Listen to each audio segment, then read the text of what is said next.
বলি রিজিকের মালিক আল্লাহ, আল্লাহ ছাড়া কেউ রিজিক দিতে পারে না। মেয়ে বিয়ে দিলে টাকাওয়ালা ছাড়া মেয়ের বিয়ের প্রস্তাব কবুল করে না।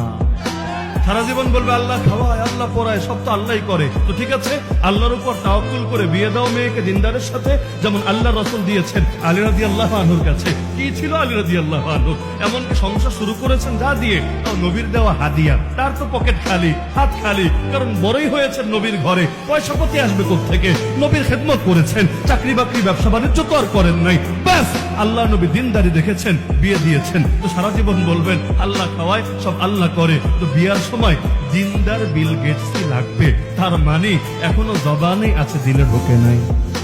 বলবেন হায়াত আল্লাহর হাতে, মৌত আল্লাহর হাতে। আর কথা বলার আগে চিন্তা করবেন রকি ভাববে, আইএসআই কোন নজরে দেখবে, আরে মোসাদ কি এটা ভালোভাবে দেখবে, সিআইএ কে আমার উপর রাজি খুশি থাকবে? তাহলে হাস্যকর ব্যাপার, একটু আগে না বললেন যে হায়াত মৌত আল্লাহর হাতে, এখন ভয় পাচ্ছেন কাকে?